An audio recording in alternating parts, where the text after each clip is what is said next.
Hello बच्चों। तो आज हम करने वाले हैं क्वेश्चन जो है बायोमोलिक्यूल्स के। हम सारे क्वेश्चन डिस्कस करेंगे जो जो बुक में दिए हुए थे, टॉपिक्स वाइज ड्रिल वाइज जितने भी क्वेश्चन है हम वो डिस्कस करेंगे। जो भी आपको डाउट है आप उसके सॉल्यूशन यहाँ से देख सकते हैं। तो बेटा चलो स्टार्ट करते हैं। तो हम इंट्रोडक्शन से स्टार्ट कर रहे हैं। पहले जो क्वेश्चन आएंगे वो आएंगे topics wise question, MCQ question, जिसमें हम कार्बोहाइड्रेट के ऊपर क्वेश्चन करने वाले हैं। पहला क्वेश्चन देखते हैं। तो बेटा पहला क्वेश्चन आपको बोलता है कार्बोहाइड्रेट क्या होते हैं। तो कार्बोहाइड्रेट क्या है, दे आर द पॉलीहाइड्रोक्सी। इसका मतलब क्या है? इसका मतलब ये हुआ कि उसमें एक से ज्यादा OH होंगे और उसके साथ एल्डिहाइड या कीटोन में से कोई ना कोई प्रेजेंट होगा, फंक्शनल ग्रुप। तो इट इज पॉलीहाइड्रोक्सी एल्डिहाइड और पॉलीहाइड्रोक्सी कीटोन। मतलब एग्जांपल देखो, ग्लूकोज। ग्लूकोज में क्या, ग्लूकोज आपको पता है, ग्लूकोज में बेटा आपके पास 5 OH होते हैं। You have 5 OH। और एक होता है CHO, मतलब उसमें 5 OH है, दैट्स मीन पॉलीहाइड्रोक्सी। और एक एल्डिहाइड ग्रुप है CHO, that is a carbohydrate. Ketone, ketone में भी ऐसे ही होता है ना। तो कीटोन में आपके 5 OH होते हैं और साथ में आपका एक CO होता है। तो what is carbohydrate? It is polyhydroxy which contain more than 1 OH with aldehyde and ketone। तो आंसर क्या होगा बेटा? इसका आंसर हो जाएगा हमारा option number 1। Option number B is the correct answer of this question. अगला क्वेश्चन देखते हैं। कार्बोहाइड्रेट कंटेन्स क्या? तो अगर आपने कोई कार्बोहाइड्रेट देखा होगा, जैसे एग्जांपल लेते हैं ग्लूकोज का। ग्लूकोज कैसा होता है भैया? ग्लूकोज में आपको पता होगा कि पहले तो ऊपर आपका CHO होता है, नीचे क्या, नीचे आपके CHOH, मतलब आपके क्या, आपके पास 4 सेकेंडरी अल्कोहल होते हैं। और नीचे होता है CH2OH, इसका मतलब आपके पास होते हैं, ये सेकेंडरी अल्कोहल है और ये प्राइमरी अल्कोहल है। तो आपके पास एक होता है प्राइमरी अल्कोहल, 4 होंगे सेकेंडरी अल्कोहल और एक CHO होता है। तो इसका मतलब इसमें क्या क्या है, इसमें आपका एल्डिहाइड ग्रुप है, CHO ग्रुप है, OH भी है। और बात करें अगर हम कीटोन की, कीटोन में हमारा क्या होता है बच्चे? तो बेटा कीटोन में हमारा CO ग्रुप होता है, मतलब कीटोनिक ग्रुप होता है। फ्रक्टोज की बात करें, फ्रक्टोज हमारा कीटोन ग्रुप होता है। और नीचे क्या, नीचे आपका यही सेम, पर ये कितने होंगे, ये आपके 4 नहीं होंगे, इस बार ये 3 होंगे। और फिर लास्ट में CH2OH। तो ऐसा होता है हमारा फ्रक्टोज। तो फ्रक्टोज आप देख रहे हैं, फ्रक्टोज में बच्चे आपका कौन सा ग्रुप है? फ्रक्टोज में आपके पास कीटोन है। और एल्डिहाइड में आपके पास ग्लूकोज में आपके पास एल्डिहाइड है। तो एल्डिहाइड भी होगा, CHO ग्रुप होगा, कीटोन ग्रुप भी होगा, साथ में OH भी होंगे, ये भी होगा, ये भी होगा। थोड़ा सा एरर है यहाँ, ऐसे नहीं, यहाँ पर ऐसा होना चाहिए। तो OH होगा, एल्डिहाइड होगा और कीटोन होगा, मतलब सारे के सारे होंगे। तो आंसर क्या होगा? आंसर हो जाएगा इसका option number what, option number D, all of these. अगला क्वेश्चन देखते हैं। Carbohydrates containing more than 10 simple units of sugar sugar are called, क्या कहते हैं? देखो भाई, अगर कार्बोहाइड्रेट में आपका एक ही शुगर यूनिट है, मतलब only one saccharide is present, तो उसको बोलते हैं मोनोसेक्राइड। अगर व्हाट इज मोनोसेक्राइड, उसमें वन शुगर यूनिट होगा, इसका मतलब वन सेक्राइड प्रेजेंट। इसका एग्जाम्पल आपका बहुत सारे, जैसे ग्लूकोज हो गया। Glucose contain only one sugar unit, क्योंकि वो सिंपल होता है, उसमें एक ही शुगर यूनिट होती है। अगर बात करें डाइसेक्राइड की, तो उसमें क्या, इसमें डाई का मतलब दो होगा, तो ऑब्वियसली बात में दो शुगर यूनिट होगी, दो शुगर यूनिट, ठीक है। जैसे एग्जांपल हो गया आपका क्या, सुक्रोज हो गया। ट्राई का मतलब क्या, ट्राई का मतलब उसमें 3 यूनिट होगी। और पॉली का मतलब उसमें बहुत सारी होगी। बेसिकली हम ये कहते हैं कि अगर उसमें एक शुगर यूनिट है तो हम बोलते हैं मोनोसेक्राइड। अगर 2 से 10 तक है, 2 से 10 तक है, तो हम बोलते हैं ऑलिगोसेक्राइड। ठीक है, ऑलिगोसेक्राइड के अंदर आपके डाई भी आ गए, ट्राई टेट्रा सब आ गए, 2 से 10 तक। लेकिन अगर 10 से ज्यादा सेक्राइड है तो उसको बोलते हैं polysaccharide. 1 only monosaccharide, 2 to 10 is oligosaccharide, जिसमें आपके डाई भी आता है, ट्राई भी आता है। और मोर देन 10 को हम बोलेंगे पॉलीसेक्राइड। तो बेटा आंसर क्या होगा? इसका आंसर हमारा हो जाएगा कौन सा option, option number D, it's called polysaccharide. अगला क्वेश्चन देखते हैं। क्वेश्चन बोलता है which of the following are all disaccharides, मतलब कौन से जो एग्जांपल है उसमें सारे के सारे जो हमारे पास जो कार्बोहाइड्रेट है वो सब डाइसेक्राइड है। तो कौन सा है? पहला ऑप्शन कह रहा है माल्टोज। तो माल्टोज तो होता है डाइसेक्राइड, बिल्कुल सही बात है, माल्टोज होता है। सुक्रोज, सुक्रोज भी होता है और लैक्टोज भी होता है, मतलब ये तीनों के तीनों तो आपके डाइसेक्राइड होते हैं।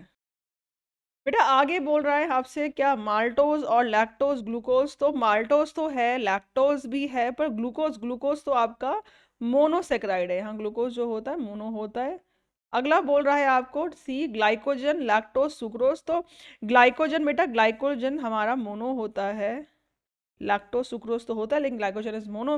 और लास्ट कहता है स्टार्च, स्टार्च तो आपका पॉलीसेकेराइड होता है। तो आंसर जो है वो क्या हो जाएगा, option number A, maltose sucrose lactose are disaccharide. क्योंकि माल्टोज में क्या होता है बेटा, अगर हम बात करें माल्टोज की, तो माल्टोज बनता है अल्फा डी ग्लूकोज, दो अल्फा डी ग्लूकोज जो है मिलते हैं और इससे बनता है आपका माल्टोज।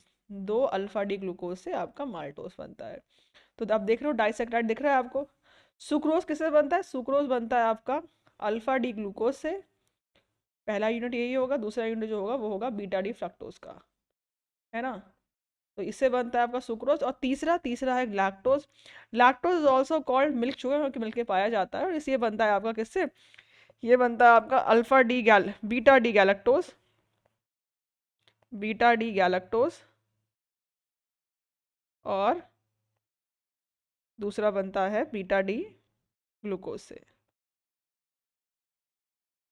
ठीक है। अच्छा यहाँ पर एक चीज, ग्लाइकोजन है, glycogen is not mono, glycogen poly होता है, ग्लाइकोजन ही पॉली होता है। ठीक है। तो बेटा आप देख सकते हैं कि यहाँ पर जो फर्स्ट ऑप्शन है, माल्टोज जो है डाई है, सुक्रोज भी डाई है और लैक्टोज भी डाई है। क्वेश्चन था डाई कौन सा है, तो फर्स्ट ऑप्शन दिखता है हमें आंसर। तो इस क्वेश्चन का जो हो जाएगा आंसर हो जाएगा हमारा A option, maltose sucrose and lactose. अगला क्वेश्चन देखते हैं। विच one of the following is an example of non reducing sugar. इसमें से कौन सा शुगर जो है वो नॉन रिड्यूसिंग शुगर है। ये होता क्या है, ये वो शुगर होता है जो कि रिड्यूस नहीं कर सकता किसको, फेलिंग्स को, टॉलेंस को, बाकी सब रीजन को। क्यों रिड्यूस नहीं कर सकता, देखो होता क्या है, किसी भी शुगर के अंदर जो CHO ग्रुप होता है या CO, मतलब अगर हम बात करें ग्लूकोज की तो उसमें एल्डिहाइडिक ग्रुप, और बात करें कीटोन की, अगर तो बात करें फ्रक्टोज की तो उसमें कीटोनिक ग्रुप। बेटा ये होता है रिड्यूसिंग ग्रुप, क्योंकि ये क्या करते हैं, ये रिड्यूस करते हैं, खुद होते हैं ऑक्सीडाइज से। अगर CHO है it will convert to COH, है ना। तो आपका अगर जो भी कोई अगर किसी कंपाउंड के अंदर CHO ग्रुप हो, एल्डिहाइड ग्रुप हो, कीटोनिक ग्रुप हो, तो वो होता है रिड्यूसिंग शुगर, क्योंकि वो खुद ऑक्सीडाइज होकर दूसरे को रिड्यूस कर देगा। लेकिन आपका जो सुक्रोज होता है उसमें क्या है, सुक्रोज बनता है आपका, सुक्रोज बनता है आपका अल्फा डी ग्लूकोज से और बनता है बीटा डी फ्रक्टोज से। अब आप बोलोगे मैम इसमें तो है ही, दोनों में होता है फ्रक्टोज, बीटा डी फ्रक्टोज। अब आप बोलोगे कि मैम ग्लूकोज में तो होती है यूनिट, ग्लूकोज में आपका जो होता है इसमें CHO ग्रुप होता है और फ्रक्टोज में जो होता है CO ग्रुप होता है। तो बिल्कुल सही बात है, ऐसा होता है। ग्लूकोज में आप जो आपका ग्लूकोज है उसमें CHO ग्रुप होता है, एल्डिहाइड ग्रुप होता है, और जो आपका फ्रक्टोज है उसमें CO ग्रुप होता है, कीटोन ग्रुप होता है। लेकिन वो दोनों ग्रुप जो होते हैं वो बिजी होते हैं ग्लाइकोसिडिक लिंकेज में। Both the group are involve in making the glycosidic linkage. तो वो ग्रुप जो होते हैं फ्री नहीं होते ताकि वो किसी को आपको रिड्यूस कर सके। क्योंकि आपको अगर रिड्यूसिंग शुगर बनाना है तो डेफिनेटली दो दो ग्रुप हो, या तो कीटोन या एल्डिहाइड में कोई भी ग्रुप फ्री होना चाहिए। अगर वो दोनों ही ग्रुप फ्री नहीं है तो आप बताइए वो शुगर कैसे किसी को रिड्यूस कर सकती है, क्योंकि जो रिड्यूस करने वाले जो एलिमेंट उसके अंदर प्रेजेंट है वही कहीं ना कहीं इंगेज हो रखे हैं। तो क्योंकि सुक्रोज में आपके ग्लूकोज और फ्रक्टोज दोनों दोनों जो ग्रुप है they are busy in glycosidic linkage. तो बेटा इसीलिए इसीलिए क्या होता है, ये आपस में क्या करते हैं, ये आपके किसी को रिड्यूस नहीं कर सकते, और इसीलिए आपका जो सुक्रोज होता है उसको हम बोलते हैं नॉन रिड्यूसिंग शुगर। तो आंसर क्या होगा, आंसर हमारा हो जाएगा A sucrose. Why, because these aldehydic aldehydic and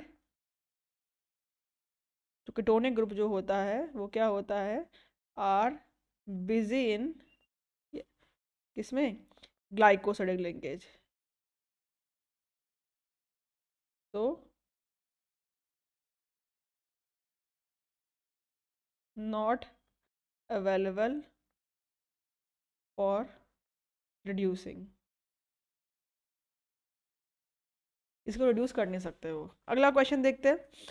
question बोलता है बेटा ग्लूकोज क्या है। तो ग्लूकोज क्या है, ग्लूकोज एक पॉलीहाइड्रोक्सी आपका एल्डिहाइड है। कैसे, ग्लूकोज बताया आपको कैसा होता है। ग्लूकोज में ऊपर होता है CHO, ये ओपन स्ट्रक्चर ग्लूकोज का, और आप देख सकते हैं यहाँ पर चार आते हैं, चार काइरल कार्बन होंगे, नीचे होगा CH2OH। ओपन स्ट्रक्चर में चार होते हैं और क्लोज स्ट्रक्चर में पांच होते हैं काइरल कार्बन। ठीक है। यहाँ पर OH कर दीजिए, यहाँ H आ जाएगा, यहाँ H OH OH OH H आप देख सकते हैं यहाँ पर क्या है, यहाँ पर आपका CHO है, मतलब यहाँ पर एल्डिहाइड है, और साथ में क्या, साथ में आपके OH लगे हुए, तो पॉलीहाइड्रोक्सी। तो glucose is a polyhydroxy ketone नहीं, अल्कोहल नहीं, हाइड्रेट ऑफ कार्बन नहीं, पेंटा हाइड्रोक्सी एल्डिहाइड बिल्कुल, 5 हाइड्रोक्सी है, 1 2 3 4 5, इसमें 5 हाइड्रोक्सी है, तो बिल्कुल सही है बेटा, ये पेंटा हाइड्रोक्सी एल्डिहाइड। तो आंसर क्या होगा, आंसर हो जाएगा option number D, glucose is penta hydroxy aldehyde. अगला क्वेश्चन देखते हैं, complete hydrolysis of cellulose gives. देखो सेलुलोज किससे बनता है, पहली बात तो ये है बेटा, सेलुलोज जो होता है आपका, ये बनता है आपका बीटा डी ग्लूकोज से, ठीक है। जो आपका स्टार्च है वो बनता है अल्फा डी ग्लूकोज से, सेलुलोज जो बनता है वो बनता है बीटा डी ग्लूकोज से, ठीक है। बस ये फर्क होता है, बाकी C1 C4 लिंकेज इसमें भी होता है जस्ट लाइक स्टार्च, बट ये बनता है बीटा डी ग्लूकोज से। तो बोलता है कंप्लीट हाइड्रोलिसिस करेंगे सेलुलोज का तो क्या मिलेगा, तो क्या मिलेगा, बीटा डी ग्लूकोज मिलेगा। तो आंसर क्या हो जाएगा, आंसर हमारा हो जाएगा option number what, option number C, complete hydrolysis of cellulose give beta D glucose, जो कि सेलुलोज आपका कहाँ होता है, प्लांट्स में होता है। स्टार्च जो होता है वो आपका एनिमल के अंदर ही मिल जाएगा, ही मिल जाएगा, ग्लाइकोजन आपका एनिमल में होता है, लेकिन जो आपका सेलुलोज होता है ये सिर्फ प्लांट में मिलता है। तो सेलुलोज जो होता है वो बनता है बीटा डी ग्लूकोज से। बेटा अगला क्वेश्चन हमें बोलता है, how can you say that glucose is a cyclic compound. Glucose एक साइक्लिक कंपाउंड कैसे है, इसका क्या एविडेंस है, क्या प्रूफ है।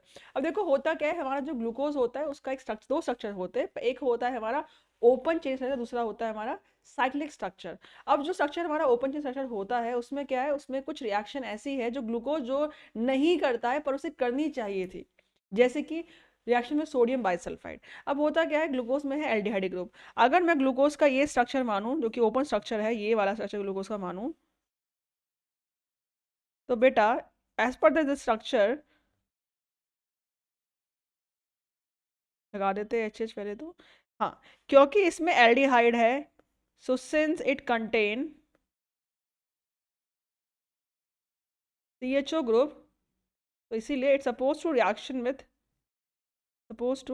रिएक्ट विथ किससे, रिएक्ट विथ पहले तो सोडियम बाइसल्फाइड से रिएक्शन इसे करनी चाहिए, दूसरी इसको टॉलेंस रिएजेंट से रिएक्शन करनी चाहिए, तीसरी बेटा इसको फेलिंग से भी रिएक्शन करनी चाहिए।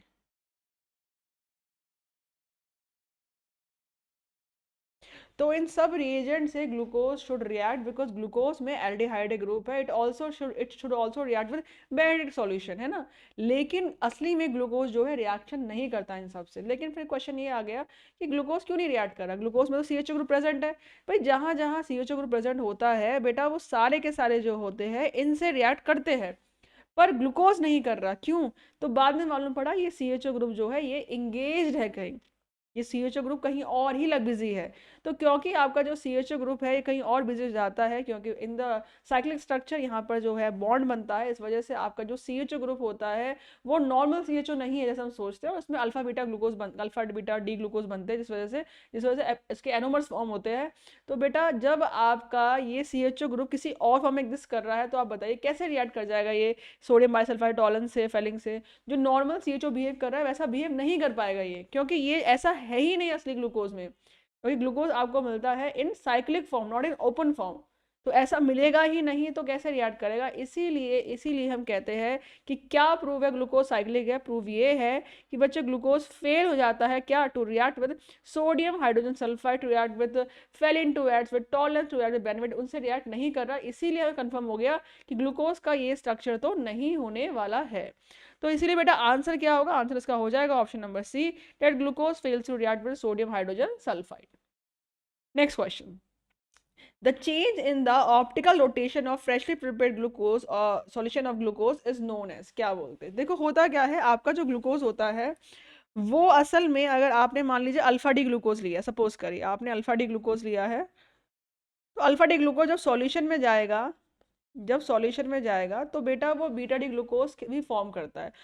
तो असल में अल्फा डी ग्लूकोज अकेला नहीं मिलेगा आपको, अल्फा डी ग्लूकोज के साथ आपको बीटा डी ग्लूकोज भी साथ में मिलेगा, क्योंकि ये दोनों ही एग्जिस्ट करेंगे और दोनों में इक्विलिब्रियम आता है। अब होगा क्या, धीरे धीरे जो अल्फा डी ग्लूकोज होगा वो होगा बनना बनना जाएगा स्टार्ट बीटा डी ग्लूकोज, तो धीरे धीरे करते करते बीटा डी ग्लूकोज का अमाउंट बढ़ेगा और इसका अमाउंट घटेगा। ऐसे करते करते एक स्टेज आएगा जहाँ पर हो जाएगा इक्विलिब्रियम, मतलब alpha D glucose beta D glucose जो है दोनों दोनों प्रेजेंट होंगे इक्विलिब्रियम पे।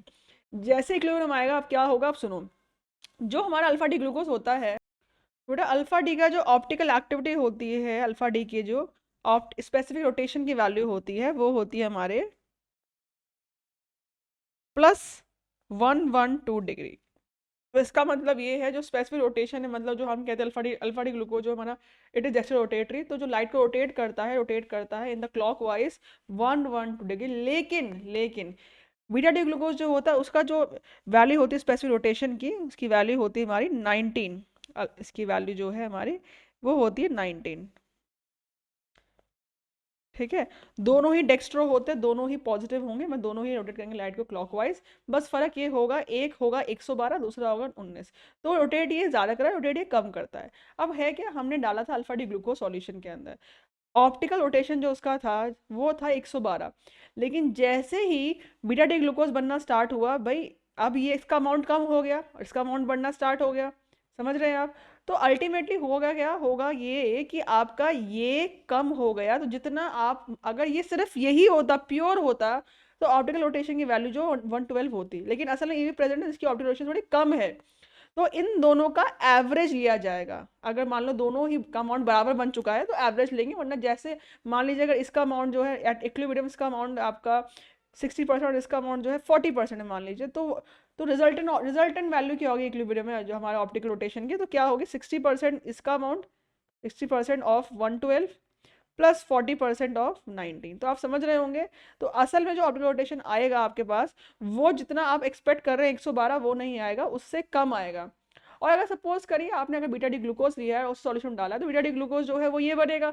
जब ये बनेगा तो ऑप्टिकल रोटेशन पता है कितना आता है, असल में ऑप्टिकल रोटेशन की वैल्यू जो रियल वाली आती है इक्विलिब्रियम पे जो ऑब्जर्व करी गई है, ठीक है, परसेंटेज मैंने ऐसे ही बोला रैंडमली, जो ऑब्जर्व वैल्यू करी गई है बेटा, वो वैल्यू है आपकी 52.7 वैल्यू होती है पॉजिटिव।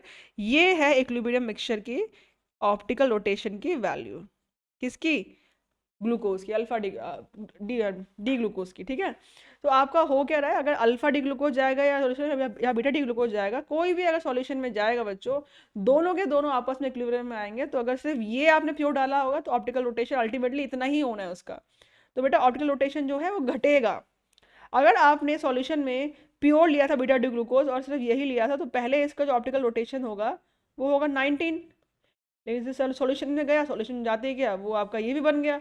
अब ये भी बन गया तो अल्टीमेटली जो अल्फा की वैल्यू हो जाएगी वो हो जाएगी आपकी +52%, मतलब आपका जो वैल्यू है वो बढ़ जाएगी। तो आप देख रहे हैं जो ऑप्टिकल रोटेशन था वो चेंज हो रहा है, देख रहे हो, पहले 112 था प्योर का, अब एक 52.7 हो गया मिक्सचर में आते ही एक्वा सॉल्यूशन में। पहले 19 था पर मिक्सचर में आते 52.7 हो गया। इसका मतलब change in optical rotation value जो थी ऑप्टिकल रोटेशन की वो चेंज हो जाती है जब आप alpha D glucose beta D glucose को सॉल्यूशन में डालते हैं, क्योंकि ये आपस में इक्विलिब्रियम में आ जाते हैं। इसी को ही बोलते हैं म्यूटा रोटेशन। तो आंसर क्या होगा, तो बोल ही रहा था change in optical rotation of freshly prepared solution of glucose is known as what, it is known as mutarotation. क्योंकि अगर आपने कोई भी ग्लूकोज लिया, अल्फा लिया, तो वो बीटा बनेगा, बीटा लिया तो अल्फा बनेगा, इक्विलिब्रियम आएगा, इक्विलिब्रियम आएगा तो बेटा वैल्यू जो है वो इतनी हो जाएगी। अगला क्वेश्चन करते हैं। The number of atom in the ring structure of pyranose are. ठीक है, तो पूछ रहा है कार्बन ऑक्सीजन के एटम कितने कितने हैं पायरनोज रिंग में। बेटा पायरनोज रिंग क्या होती है, तो पायरनोज रिंग जो होती है, पायरन का मतलब होता है कि 6 मेंबर रिंग है, 6 मेंबर रिंग, 6 मेंबर रिंग। इसका एग्जाम्पल है बहुत अच्छा, वो है ग्लूकोज। ग्लूकोज में होती है आपकी pyranose ring, glucose contain 6 member ring, जो कि कुछ इस तरह दिखती है, इस तरह से दिखती है, साथ में बॉन्ड होते हैं यहाँ पर, लेकिन जो मेन रिंग का जो स्ट्रक्चर होता है वो ऐसा ही होता है। तो इसमें आप देखो कहाँ कहाँ है कार्बन, इसमें जो कार्बन है वो ये है, एक कार्बन, 2 3 4 5, तो बेटा 5 कार्बन होते हैं। और जो ये एटम है ये ऑक्सीजन होता है। तो ओवरऑल ओवरऑल 6 मेंबर रिंग है, लेकिन 6 के 6 कार्बन नहीं है, उसमें से 5 कार्बन है और एक ऑक्सीजन है। इसीलिए हम बोलेंगे pyranose ring contain 5 carbon atom and 1 oxygen atom. मतलब आंसर क्या होगा, हमारा आंसर हो जाएगा what, option number A, carbon 5 है, ऑक्सीजन कितने, ऑक्सीजन आपके 1 है। अगला क्वेश्चन देखते हैं, how glucose is related with fructose. देखो ग्लूकोज और फ्रक्टोज में दोनों में डिफरेंस क्या है और क्या रिलेशन है, देख लो पहले। तो बच्चे ग्लूकोज जो होता है उसका फॉर्मूला तो ये होता है C6H12O6, ये फॉर्मूला ग्लूकोज का है। और फ्रक्टोज जो है उसका फॉर्मूला क्या है, उसका फॉर्मूला भी सेम ही होता है। तो ग्लूकोज और फ्रक्टोज का दोनों का फॉर्मूला सेम होता है, पर दोनों सेम नहीं है, अलग अलग है। क्यों, क्योंकि बेटा मॉलिक्यूलर फॉर्मूला सेम है, बट इनके अंदर कुछ गड़बड़ है। गड़बड़ किसकी है? गड़बड़ है उनके स्ट्रक्चर के अंदर। कैसे?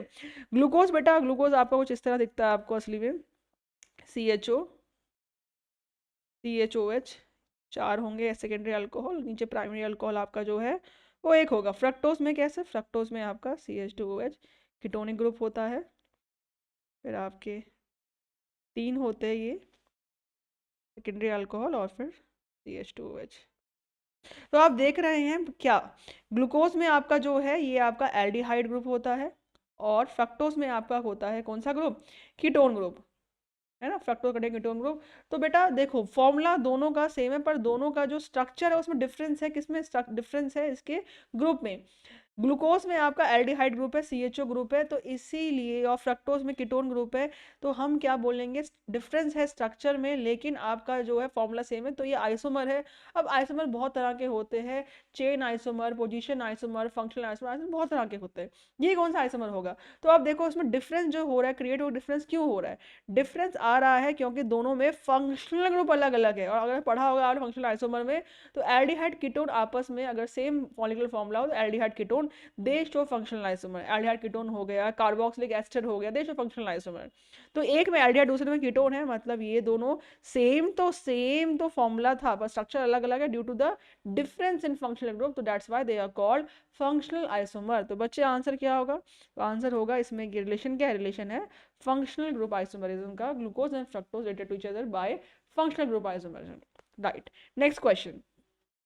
फ्रक्टोज और कीटो हेक्सोज कंटेंट क्या? भाई फ्रक्टोज और कीटो हेक्सोज दोनों एक ही होता है हमारा, कि फ्रक्टोज में ही आपके क्या होते हैं? 6 कार्बन होते हैं आपके, और उसमें कीटोन होता है। इसमें क्या क्या होता है तो मैंने बताया था आपको। फ्रक्टोज पहले तो ऐसे बना दो, फिर CO ग्रुप, कीटोन ग्रुप तो होता ही होता है उसमें, फिर ऐसे होता है, और 3 होते हैं, और नीचे CH2OH होता है। बेटा ये जो अल्कोहल देखो, 5 अल्कोहल है, अल्कोहल तो 5 है, दिख रहे हैं, लेकिन डिग्री क्या अल्कोहल की? तो ये प्राइमरी अल्कोहल है। कैसे? मैंने बताया था, अगर आपको फाइंड करनी डिग्री ऑफ अल्कोहल, तो देखना है जो OH है कनेक्टेड किस कार्बन से। जो डिग्री उस कार्बन की होगी वही डिग्री उस OH की होती है। जैसे कि यहाँ पर आप बात करें, ये जो OH है कनेक्टेड है इस कार्बन से, तो इस कार्बन डिग्री क्या है? इस कार्बन की डिग्री जो है वो प्राइमरी है, क्योंकि ये कार्बन कनेक्टेड है सिर्फ एक कार्बन से। ये जो कार्बन है कनेक्टेड है सिर्फ एक कार्बन से, इसीलिए कार्बन जो है प्राइमरी है। क्योंकि कार्बन प्राइमरी है, तो ये OH जो होगा ये अल्कोहल है, प्राइमरी अल्कोहल है। अगर मैं बात करूँ इसकी, सेम ये भी कनेक्टेड है एक कार्बन से, तो ये वाला OH प्राइमरी होगा। और जो ये वाले OH होंगे क्या होंगे? बेटा ये OH कनेक्टेड है इस कार्बन से, चेक करेंगे डिग्री ऑफ दिस कार्बन। तो बच्चे ये कार्बन कनेक्टेड है ऊपर वाले कार्बन और नीचे वाले कार्बन से, तो ये कार्बन सेकेंडरी होगा, इसीलिए जो ये OH होगा ये भी सेकेंडरी ही होगा। तो यहाँ पर हम बोल देंगे कि ये 2 डिग्री अल्कोहल है यहाँ पर, ठीक है। और ये कीटोन 2 दिख ही रहा है आपको। तो आप देख रहे हैं यहाँ पर 2 प्राइमरी है, 3 सेकेंडरी है, और एक कीटोन है। तो क्या बोला है? 5 OH है, हाँ होते हैं। 3 सेकेंडरी अल्कोहल है, बिल्कुल सेकेंडरी अल्कोहल 3 ही है, 3 सेकेंडरी अल्कोहल है। 2 प्राइमरी अल्कोहल है, हाँ ऊपर भी प्राइमरी नीचे भी प्राइमरी है, बिल्कुल है। और 1 कीटो ग्रुप है, कीटो ग्रुप भी है। तो ये बेटा पांचों, तीनों के तीनों जो है सही बात कह रहा है, सारे ही होते हैं हमारे फ्रक्टोज के अंदर। तो आंसर हमारा क्या होगा? आंसर हमारा हो जाएगा ऑल ऑफ द अबव, मतलब डी ऑप्शन जो होगा इस क्वेश्चन का सही आंसर होगा। अगला क्वेश्चन देखते हैं। तो बच्चों अगला क्वेश्चन है, ये बोल रहा है हमें which of the following reagent used to identify fructose. अब फ्रक्टोज को आइडेंटिफाई करने के लिए इसमें से कौन सा रिएजेंट हम यूज करेंगे? अब बेटा फ्रक्टोज क्या होता है? फ्रक्टोज में होता है कीटोनिक ग्रुप। कीटोनिक ग्रुप को आइडेंटिफाई करने के लिए हमारे पास, जैसे देखो न्यूट्रल एफिशिएंसी तो होगा नहीं, क्यों? क्योंकि ये जो होता है हमारे पास, ये हम यूज करते हैं फिनॉल को आइडेंटिफाई करने के लिए। तो फिनॉल के लिए होता है ये, कोई कीटोन के लिए नहीं होता। CS क्लोरोफॉर्म अल्कोहलिक एवज, बेटा ये जो होता है इसको हम कहाँ यूज़ करते हैं? इसको हम यूज़ करते हैं कार्बोलेमेंट टेस्ट में, टू आइडेंटिफाई कि अमाइन जो है वो प्राइमरी अमाइन है कि नहीं है, उसलिए आइडेंटिफाई करते हैं। और इसके बाद आयोडीन, आयोडीन तो नहीं होता, तो ये बचता अमोनियम सिल्वर नाइट्रेट। पर अमोनियम सिल्वर नाइट्रेट जो होता है ये तो सिर्फ एल्डिहाइड होता है। अगर हम बात करें अमोनियम सिल्वर नाइट्रेट की बच्चे, ये बेसिकली टॉलेंस रिएजेंट है, ये कुछ नहीं है, टॉलेंस रिएजेंट है। अब टॉलेंस रिएजेंट जो आपका होता है ये करता क्या है? ये ऑक्सीडाइज करता है एल्डिहाइड को। अगर मान लीजिए कहीं पर एल्डिहाइड है और हमारा अमोनियम सिल्वर नाइट्रेट, इसमें बेसिकली Ag+ होता है, तो होगा क्या बच्चे? ये हमारा टॉलेंस रिएजेंट एंड साथ में एल्डिहाइड ग्रुप लेना है, तो RCHO। तो बेटा ये हो जाता है ऑक्सीडाइज, बन जाएगा RCO नेगेटिव। और ये सिल्वर होगा, आयरन होगा रिड्यूस और बन जाएगा ये बन जाएगा सिल्वर। तो इसीलिए आपको सिल्वर कोटिंग दिखती है, जिसको आप एक तरह से सिल्वर मिरर टेस्ट भी कहते हो, क्योंकि आपका जो टेस्ट ट्यूब के आसपास सिल्वर मिरर फॉर्म हो जाता है, क्योंकि सिल्वर बाहर निकल के आता है, एजी प्लस से एजी बन जाता है। लेकिन ये टॉलरेंस टेस्ट जो है, टॉलरेंस टेस्ट सिर्फ और सिर्फ एल्डिहाइड के लिए होता है, टॉलरेंस टेस्ट सिर्फ और सिर्फ एल्डिहाइड के लिए करते हो, राइट। पर पर दिक्कत क्या है, यहाँ पर आपको बोल रहा है फ्रक्टोज के लिए, तो मेरी बात सुनो, फ्रक्टोज के लिए भी आप टॉलरेंस टेस्ट कर सकते हो। आप बोलोगे क्यों, फ्रक्टोज तो हमारा कीटोन है, कीटोन के लिए तो होगा नहीं, this Tollens test only for the aldehyde.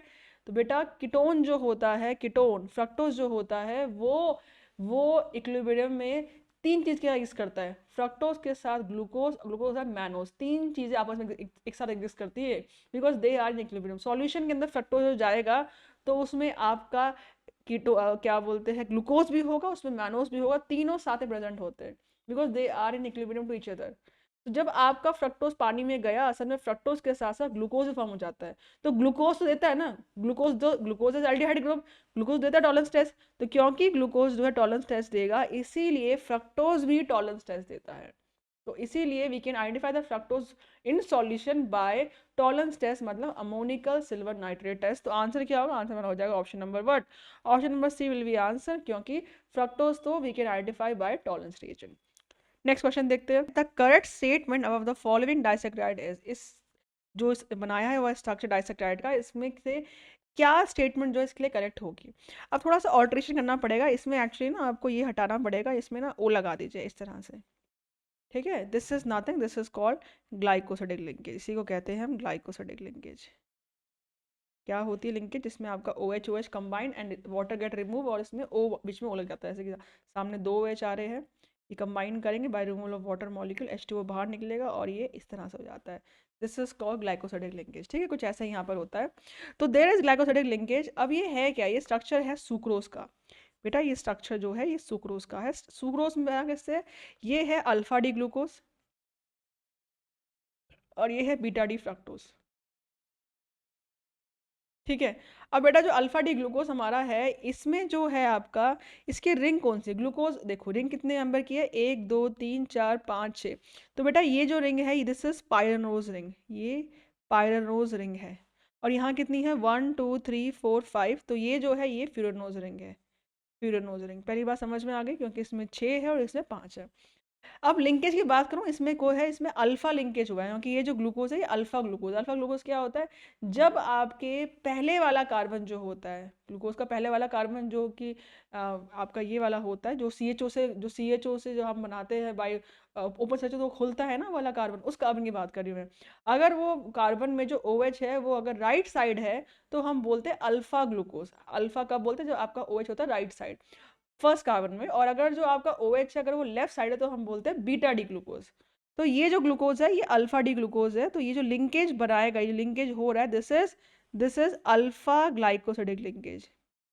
उसके लिए तो अल्फा ये, क्योंकि अल्फा यूज कर रहा है ये, लेकिन ये जो है ये फ्रक्टोज का बीटा वाला कार्बन है, फ्रक्टोज बीटा है। तो बेटा इसीलिए फ्रक्टोज जो है इसके लिए बीटा ग्लाइकोसिडिक लिंकेज है, इसकी जो लिंकेज है बीटा वाली होगी, क्योंकि फ्रक्टोज में जो है बीटा यूज किया है हमने, जो फ्रक्टोज का जो OH है वो लेफ्ट साइड होता है, तो बीटा बोलते हैं इसलिए। तो यहाँ हो क्या रहा है, पहली रिंग जो है दिस इज पायरनोज रिंग, इसका अल्फा डी ग्लूकोज हो रहा है। ये जो रिंग अल्फा डी ग्लूकोज है, मतलब जो लिंकेज है वो अल्फा लिंकेज है। और ये जो है बीटा डी फ्रक्टोज है, बीटा डी फ्रक्टोज जो है ये रिंग फ्यूरानोज रिंग है, और इसमें जो लिंकेज हो रहा है वो बीटा वाली लिंकेज हो रही है। तो ऑप्शन देखते हैं, ऑप्शन बोलता है ring A is pyranose and alpha glycosidic linkage, बिल्कुल सही बात कह रहा है ये तो, पायरनोज है और जो लिंकेज है वो अल्फा ग्लाइकोसिडिक लिंकेज ही है। बी बोलता ऑप्शन बी रिंग ए फ्यूरानोज है, गलत है, रिंग बी फ्यूरानोज सही है, पर विथ अल्फा ग्लाइकोसिडिक लिंकेज नहीं, नहीं फ्यूरानोज तो है पर लिंकेज जो है, लिंकेज वो बीटा वाली है, अल्फा नहीं बीटा वाली है। और डी बोलता है जो रिंग बी है वो पायरनोज है, भी गलत है, ये दो तो गलत है, ये यहाँ गलत है। तो फर्स्ट ऑप्शन का जो होगा, जो हमारा ए ऑप्शन है, वो इसका सही आंसर होगा, कि एक पायरनोज दूसरी फ्यूरानोज है, पायरनोज में अल्फा वाला लिंकेज है, फ्यूरानोज में बीटा वाला लिंकेज है। अगला क्वेश्चन देखते हैं, सुक्रोज ऑन हाइड्रोलिसिस गिव क्या।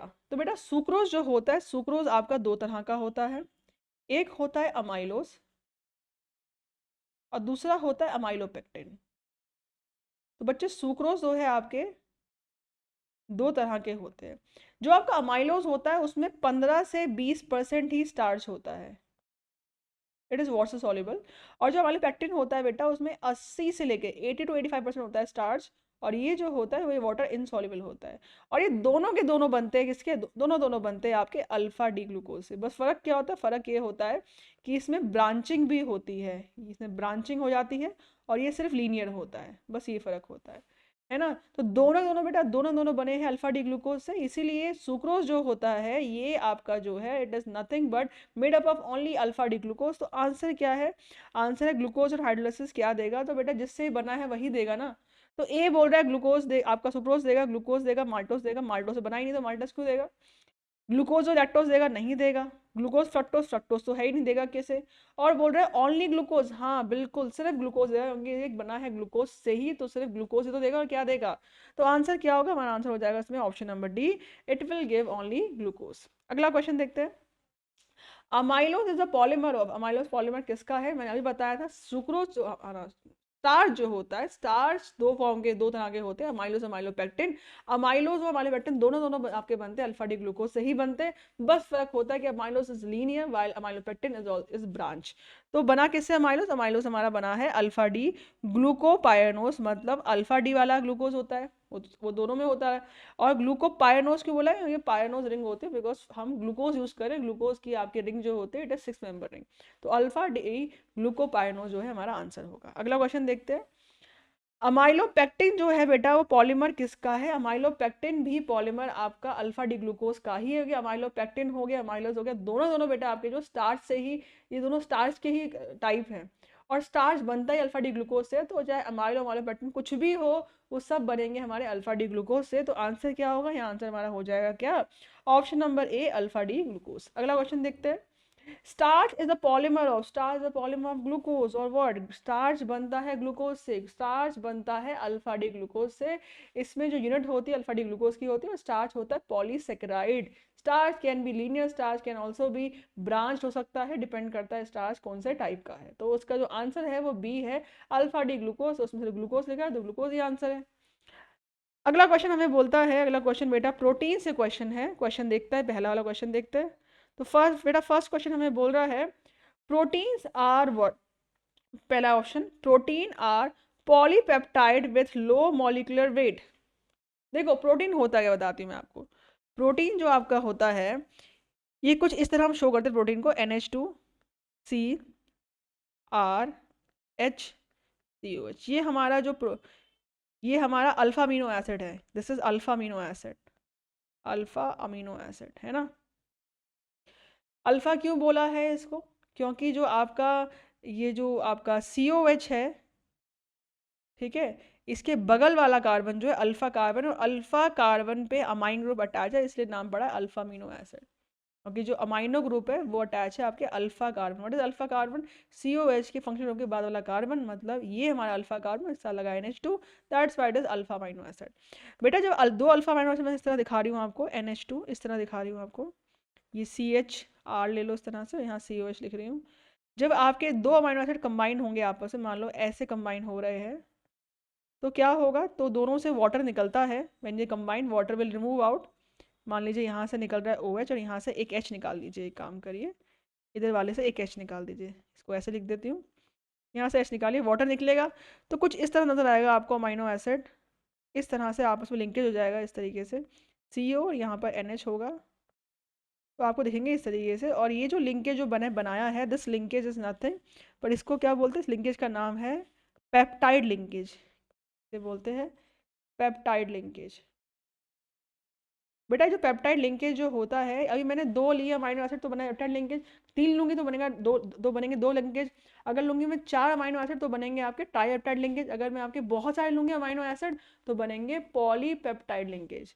तो प्रोटीन क्या है, प्रोटीन एक पॉलीपेप्टाइड कंपाउंड है। प्रोटीन जो है it has a polypeptide bond, because इसमें बहुत सारे अमाइनो एसिड होते हैं जो आपस में कंबाइन होते हैं by removal of water by making peptide bond, ठीक है। तो प्रोटीन क्या है, protein is polypeptide because it contain many peptide bond, और क्योंकि इसमें बहुत सारे होते हैं अमाइनो एसिड, इसलिए बेटा प्रोटीन जो होता है इसका बहुत ज्यादा मॉलिक्यूलर वेट होता है।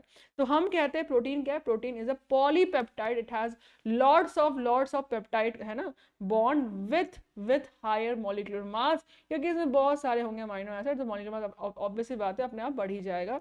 तो आंसर क्या होगा, हमारा आंसर हो जाएगा इसमें option number C, polypeptide with high molecular wait.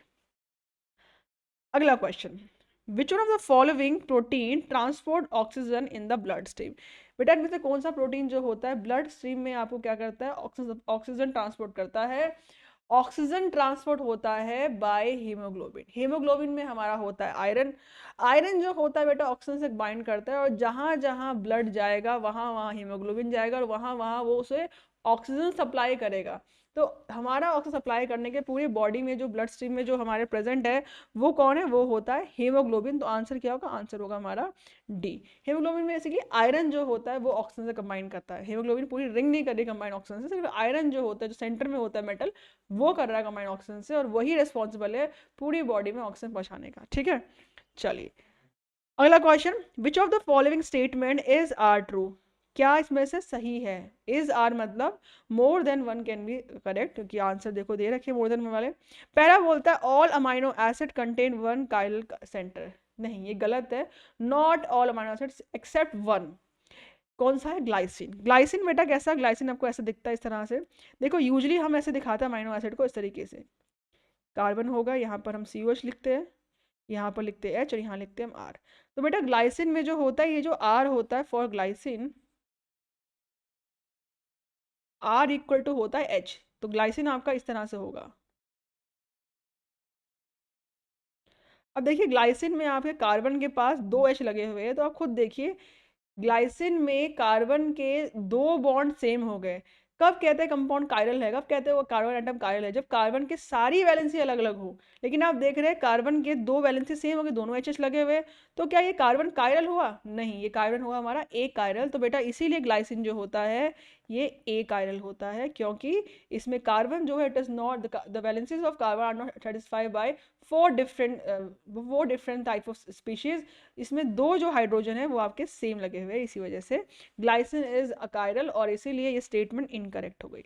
ठीक है, नॉट ऑल, ऑल नहीं होता। अगला स्टेटमेंट बोल रहा है some amino acid contain one while some contain more than one chiral or even no chiral centre. बिल्कुल सही बात कह रहा है।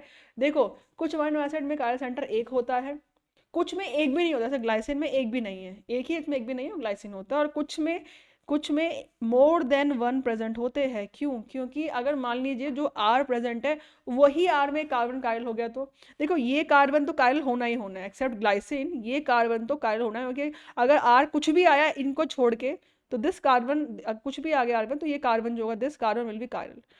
बेटा इसके अलावा अगर मान लो जो आर मैंने लगाया इस आर में भी कार्बन कायल हो गया, तो क्या, तो फिर क्या, तब इट विल हैव 2 या मोर देन 2 कायल कार्बन। जैसे कि अगर मैं एग्जाम्पल लूँ आइसोल्यूसिन का, एग्जाम्पल लेती हूँ आइसोल्यूसिन। बेटा आइसोल्यूसिन जो हमारा होता है, इसमें क्या होता है, इसमें आपका जो आर होता है बच्चे वो कुछ इस तरह से होता है। अब देखिए पहले तो देखो ये कार्बन कायरल होगा ही होगा, ऊपर से आप देखो ये जो कार्बन होगा ये वाला कार्बन भी कायरल होगा, क्योंकि इस कार्बन में देखो एक तरफ इथाइल है एक तरफ मिथाइल है, एक तरफ आपके H लगा हुआ है दूसरी तरफ आपका पूरा ये ग्रुप लगा हुआ है, तो ये कार्बन कायरल हो गया। तो बेटा आइसोलेशन में 2 कार्बन कायरल हो गए, कहीं कहीं 3 भी हो सकते हैं कार्बन कायरल। तो बिल्कुल सही बात है, ये बोलता है कि कुछ अमाइनो एसिड में कंटेन वन कायरल कार्बन, कुछ कंटेन मोर देन वन, और कुछ कंटेन नो कायरल कार्बन। बिल्कुल सही बात है, तो आंसर क्या होगा, सेकेंड। तो चलो सेकेंड तो करेक्ट हो गया। थर्ड बोलता है all amino acid in protein have L configuration. ये भी सही है, प्रोटीन जो होते हैं अमाइनो एसिड जो होते हैं प्रोटीन के अंदर बेटा उनकी कॉन्फ़िगरेशन एल ही होती है। एल मतलब क्या, देखो ये बनाया मैंने उसका फिशर, ये फिशर स्ट्रक्चर है अमाइनो एसिड का। जो मैंने NH2 दिखाया है, NH2 किस साइड, NH2 आपका जो है वो है लेफ्ट साइड। अगर आपका NH2 लास्ट कायरल कार्बन में जो NH2 लास्ट वाला यही होगा, तो आपका जो NH2 है अगर वो लेफ्ट साइड होता है तो उसको बोलते हैं हम, इसकी कॉन्फ़िगरेशन L है, कैपिटल L। मैं लीवो नहीं कह रही, मैं कैपिटल L कह रही हूँ, मतलब NH2 जो है लेफ्ट साइड है। और अगर आपका NH2 होता है राइट साइड, तो हम बोलते हैं अगर यहाँ होता है NH2 हम बोलते हैं उसको कि ये जो है ये डी अमाइनो एसिड है। पर सारे NH2 जो होते हैं वो होते हैं लेफ्ट साइड ही, इसलिए सारे अमाइनो एसिड जो होते हैं उनकी कॉन्फ़िगरेशन L ही होती है। तो थर्ड स्टेटमेंट भी बिल्कुल सही बात कह रहा है कि all amino acid have L configuration. और फोर्थ कहता है all amino acid found in protein have one amino group. ऐसा कुछ नहीं है, जितने भी अमाइनो एसिड प्रोटीन में मिलते हैं उनमें जरूरी नहीं एक ही अमाइनो ग्रुप हो, उसमें मोर देन वन भी हो सकता है अमाइनो ग्रुप। बहुत अलग तरह के जो हमारा अमाइनो एसिड है कंबाइन करके बना सकते हैं प्रोटीन। जरूरी नहीं सारे सारे अमाइनो एसिड एक ही हो। It can also have three type of amino acid, ठीक है, क्योंकि प्रोटीन तो बहुत सारे अमाइनो एसिड बनता है। जरूरी नहीं सारे अमाइनो एसिड सेम तरह के हो, ऐसा जरूरी नहीं होता। तो जो लास्ट स्टेटमेंट है ये गलत कह रहा है, तो पहली और आखिरी वाली गलत है। पूछा था करेक्ट कौन सा है, तो करेक्ट सेकंड और थर्ड करेक्ट है। इसका मतलब जो सही आंसर होगा वो कौन सा होगा, ऑप्शन नंबर बी। तो बेटा इस क्वेश्चन का ऑप्शन नंबर बी जो है वो इसका सही आंसर है। बेटा अगला क्वेश्चन हमें बोलता है one of the essential amino acid इसमें से कौन सा है, what is essential amino acid. देखो जो अमाइनो एसिड होते हैं दो तरह के होते हैं, असेंशियल और नॉन असेंशियल। दोनों में फर्क क्या होता है, फर्क ये होता है जो अमाइनो एसिड बॉडी में सिंथेसाइज खुद हो सकते हैं, जो खुद बन सकते हैं, जरूरी नहीं हमें डाइट से लेना पड़ेगा, बॉडी में खुद बन रहे हैं तो वो होंगे नॉन असेंशियल, क्योंकि हमें उसको जरूरी नहीं है रोज रोज इनटेक करना, क्योंकि बॉडी में वो खुद बन रहे हैं तो they are non essential amino acid. But जो अमाइनो एसिड जो हमें जो बॉडी में खुद नहीं बनते, हमें ज़रूरी है उसको डाइट में इंक्लूड करना, वो है असेंशियल, क्योंकि वो हमें लेने ही है बाहर से। कौन सा होता है इनमें से, तो इनमें जो हमारा अमाइनो एसिड जो एसेंशियल होता है वो है लाइसिन। बेटा आप देखो एनसीईआरटी के बुक में एक टेबल बना रखी है, ठीक है, उसमें जो जो स्टार मार्क करे हैं, टेबल बनाई हुई है अमाइनो एसिड की, उसमें जो जो अमाइनो एसिड स्टार मार्क किया है वो सारे अमाइनो एसिड जो है वो एसेंशियल वाले हैं। एसेंशियल क्यों है, क्योंकि उनको ज़रूरत है हमें बाहर से लेने की डाइट में, हम उन अमाइनो एसिड को बेटा बॉडी में खुद बना नहीं सकते अपने आप से, तो हमें ज़रूरत ही है पड़ेगी बाहर से लेने की, इसलिए वो असेंशियल कहा जाता है। तो ए ऑप्शन जो है लाइसिन वो इसका सही आंसर होगा, lysine is a essential amino acid. Next question, peptide are found by, peptide कैसे बनता है ये बताने, कैसे बनता है पेप्टाइड, दो मान लीजिए दो या तीन या चार कितने भी अमाइनो एसिड कंबाइन करेंगे और वाटर रिमूव होगा इनमें से। जैसे कि मान लीजिए मैंने एग्जांपल लिया ये वाला, ठीक है, ये एक amino acid alpha amino acid, ठीक है, क्या होगा ये कंबाइन करेगा दूसरे वाले अमाइनो एसिड से, मैं इसको ऐसे दिखा रही हूँ इस तरीके से। जब ये कंबाइन करेगा तो क्या होगा, उसमें वाटर रिमूव होगा, वाटर रिमूव कर दीजिए, और वाटर रिमूव करने के बाद इसमें कुछ इस तरीके का बॉन्ड बन जाएगा। तो ये जो बॉन्ड बनेगा, क्या बोलते हैं इस बॉन्ड को, इसी बॉन्ड को बोलते हैं हम पेप्टाइड लिंकेज। कौन सा बॉन्ड, ये वाला bond, this is peptide linkage. Peptide linkage बना है वो बना है हमारे अल्फा अमाइनो एसिड से। तो बच्चों बताइए क्या होगा इसका आंसर, इसका आंसर हमारा हो जाएगा option number C, alpha amino acid से आपका क्या होता है, पेप्टाइड बॉन्ड फॉर्म होता है। तो आंसर सी जो है इस क्वेश्चन का सही आंसर है, ऑप्शन सी। अगला question, the amino acid which is not optically active, अभी बताया था कौन सा होता है वो होता है ग्लाइसिन। भाई ग्लाइसिन जो होता है आपको इस तरह दिखता है, ग्लाइसिन जो होता है बच्चों वो कुछ इस तरह दिखता है आपको। अब देख रहे हैं इसमें दोनों जो कार्बन है, कार्बन, ठीक है, carbon, all valency of carbon are not different, carbon की जितनी वैलेंसी सब डिफरेंट नहीं है, क्योंकि दोनों एच जो है सेम सेम हो गए ना, इसलिए तो all valency of carbon, valencies of carbon are not different, इसलिए हेंस इट इज़ अकायरल, ये अकायरल होता है, क्योंकि अकायरल हो गया कार्बन तो पूरा का पूरा आपका जो कंपाउंड ही है ये पूरा पूरा ऑप्टिकली इनएक्टिव होता है। तो आंसर क्या हो, ग्लाइसिन, ग्लाइसिन जो होता है इट इज़ ऑप्टिकली इनएक्टिव। अगला question, iso electric point is क्या है, देखो होता क्या है, हमारा जो अमाइनो एसिड होता है वो एग्जिस्ट करता है थॉमस ड्यूटेरायन। अमाइनो मतलब अमाइनो एसिड में होगा क्या, अमाइनो एसिड हमारा जो ये इस तरह बनाते हैं, ठीक है, this is how amino acid look like. तो बेटा इसमें क्या होता है, इसमें जो ये सी ओ एच है ये एसिडिक पार्ट है ना, ये सी ओ एच जो है एसिडिक पार्ट है और जो एन एच टू है बेसिक पार्ट है। अब एसिड बेस दोनों ही एक ही कंपाउंड प्रेजेंट है तो क्या होगा, आपस में रिएक्शन करेंगे, तो ये H प्लस लूज करेगा और ये H प्लस एक्सेप्ट करेगा, तो बेसिकली आपका जो अमाइनो एसिड है वो आपका कुछ ऐसे बन जाएगा, ऐसे बन जाएगा, यहाँ H प्लस ले लेगा हमारा अमोनिया, अमोनियम अमाइन ग्रुप, क्योंकि अमाइन में लोन पेयर होता है तो नाइट्रोजन जो बताया वो बेस होता है, तो वो H प्लस ले लेगा सी ओ एच से, और आपका जो है यहाँ पर सी ओ नेगेटिव होगा। बेटा इसको हम बोलते हैं ज्विटर, न्यूट्रन मतलब क्या है, एक ही कंपाउंड के अंदर दो पोल प्रेजेंट है, प्लस पोल भी है माइनस पोल भी है, दिस इज कॉल्ड न्यूट्रन, ठीक है। जो जो ऐसा कंपाउंड जिसमें एसिड और बेसिक ग्रुप दोनों प्रेजेंट होते हैं एक ही कंपाउंड के अंदर, वो एग्जिस्ट करता है न्यूट्रन के फॉर्म में, जैसे कि अमाइनो एसिड एग्जिस्ट कर रहा है, क्योंकि इसमें एसिड ग्रुप भी है और बेसिक ग्रुप भी है। अब ये अमाइनो ये जो ये है, अब ये क्या होता है, ये अट्रैक्ट होगा towards both the electron, towards anode towards the cathode, क्योंकि एनोड जो होता है पॉजिटिवली चार्ज, तो एनोड को अट्रैक्ट करेगा, CO नेगेटिव से अट्रैक्ट होगा एनोड, और कैथोड इज माइनस चार्ज, तो कैथोड हैज नेगेटिवली चार्ज, तो कैथोड को अट्रैक्ट करेगा ये वाला ग्रुप, लेकिन अगर हम चाहते हैं हमारा न्यूट्रन आयन जो है कहीं भी मूव ना करे, ना यहाँ जाए लेफ्ट ना राइट जाए, ना जाए हमारा कैथोड के पास ना जाए एनोड के पास, तो ऐसा कोई कॉन्सेंट्रेशन हो H+ का, ऐसा कोई pH हो जिसमें हमारा न्यूट्रन आयन कहीं भी मूव ना करे, ना लेफ्ट ना राइट, तो बेटा इसी को बोलते हैं आइसोइलेक्ट्रिक पॉइंट। ये वो pH है, ये पॉइंट में वो pH होता है जिस pH पे आपका न्यूट्रन आयन किसी भी इलेक्ट्रोड में मूव नहीं करता है, ना कैथोड ना एनोड में, ऑल दो it contain both the charges, पर वो कहीं मूव नहीं करेगा क्योंकि इस पॉइंट में हमारा न्यूट्रन आयन जो होता है वो एक जगह रहता है, वो कहीं पर जाता नहीं है। ठीक है, तो बोलता है आइसोटोपिक पॉइंट क्या है, it is a specific temperature नहीं होता। Suitable concentration of amino acid ऐसा नहीं है। Hydrogen ion concentration that does not allow migration of amino acid under electric field, बिल्कुल सही बात है, अंडर इलेक्ट्रिक फील्ड आपका अमाइनो एसिड जो है मूव करेगा ही नहीं। ये वो कॉन्सेंट्रेशन है हमारे H+ की, मतलब ये वो pH है जहाँ पर आपका अमाइनो एसिड कहीं मूव नहीं करता है, ना कैथोड में ना एनोड में। तो आंसर क्या होगा, हमारा आंसर इसका हो जाएगा ऑप्शन नंबर सी। बेटा अगला क्वेश्चन बोल रहा है हमें, a substance forms deuterium ion, it can have functional group. Deuterium ion होता क्या है बच्चे, ये एक ऐसा आयन है जिसमें दो पोल्स होते हैं। बेसिकली अगर मैं बात करूं किसी भी अमीनो एसिड का, तो अमीनो एसिड में बच्चे हमें बोल सकते हैं, जैसे अमीनो एसिड हमारे पास होते हैं, तो उसमें एक होता है बेसिक ग्रुप जो अमाइन का होता है, जिसे मैं डिस्कस किया था पहले भी, और एक होता है एसिडिक ग्रुप जो हमारा होता है COH का। बेटा हमारा जो अमीनो एसिड होता है इसमें आपका मैंने बताया था, जो एसिडिक जो हमारा COH होता है, जो हमारा पार्ट है कार्बोक्सिलिक एसिड का, वो H+ लूज करेगा, और जो अमाइन है वो H+ एक्सेप्ट करेगा कि वो आपका बेस है।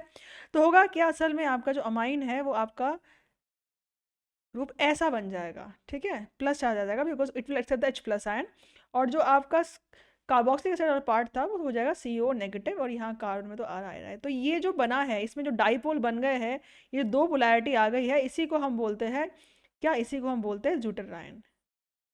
ज्यूटर आयन तभी बन सकता है जब हमारे कंपाउंड में एक बेसिक पार्ट हो और दूसरा हमारे पास एसिडिक पार्ट हो, तभी हमारा ज्यूटर आयन फॉर्म हो सकता है, अदरवाइज नहीं फॉर्म हो सकता। तो कब बनेगा, जब एक ही कंपाउंड के अंदर बेसिक पार्ट एसिडिक पार्ट दोनों हो, कि एसिड H+ लूज करो बेस H+ एक्सेप्ट कर ले, तब ही बन सकता है हमारा ज्यूटर आयन। तो बोल रहा है इनमें से कौन सा फंक्शनल ग्रुप जो है कैन फॉर्म ज्यूटर आयन, तो पहला ऑप्शन दिया है NH2COH, NH2COH बनाते हैं, मैंने अभी डिस्कस किया, एग्जाम्पल है हमारे अमाइनो एसिड हमारा NH2 होता है, COH होता है, और दे फॉर्म ज्यूटर आयन। अगला बोलता है हमारा NH2SO3H, तो बेटे ये तो बेस है ही, ये एक एसिड है, this is also an acid. तो एसिड जब होता है और बेस जब होता है तो ऑब्वियसली बात है H+ लूज करेगा, एक्सेप्ट करेगा, तो ज्यूटर आयन बनेगा ही बनेगा। इसका बहुत अच्छा एग्जाम्पल है बेंजीन सल्फोनिक एसिड जब बनता है हमारा, पैरामीन बेंजीन सल्फोनिक एसिड, जैसे कि ये वाला है ना, इसमें क्या होता है हमारा, ये सल्फोनिक एसिड जो नीचे वाला होता है ये लूज करता है हमारा H+, it become SO3 negative, और ऊपर वाला जो NH2 है एक्सेप्ट द H+ आयन, और ये कुछ ऐसा हो जाता है। तो ये ज्यूटर आयन शो करता है, जो कि हमने अमाइंस में पढ़ा है चैप्टर में। तो आप देख सकते हैं ये भी फॉर्म कर रहा है ज्यूटर आयन, और ये भी फॉर्म कर रहा है ज्यूटर आयन, दोनों ही फॉर्म करते हैं। तो A भी कर रहा है B भी कर रहा है, मतलब कौन सा आंसर हो जाएगा, आंसर हो जाएगा हमारा option A and B both, मतलब ऑप्शन नंबर कौन सा, ऑप्शन नंबर C। बेटा इस क्वेश्चन का ऑप्शन नंबर C जो है वो हमारा सही आंसर होगा। अगला क्वेश्चन करते हैं, fibrous protein are present in, fibrous protein जो है प्रेजेंट किस में होते हैं, फाइब्रस प्रोटीन क्या होते हैं, देखो प्रोटीन दो तरह के होते हैं, फाइब्रस और ग्लोबुलर।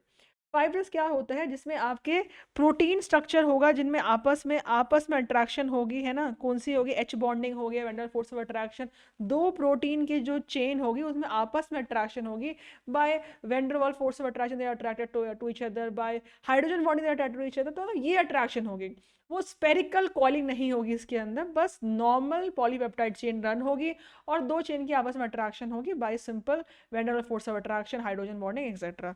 तो ये जो फाइब्रस प्रोटीन होते हैं कहाँ कहाँ, ये वूल में है, सिल्क में है, नेल में है, इन सब में होते हैं।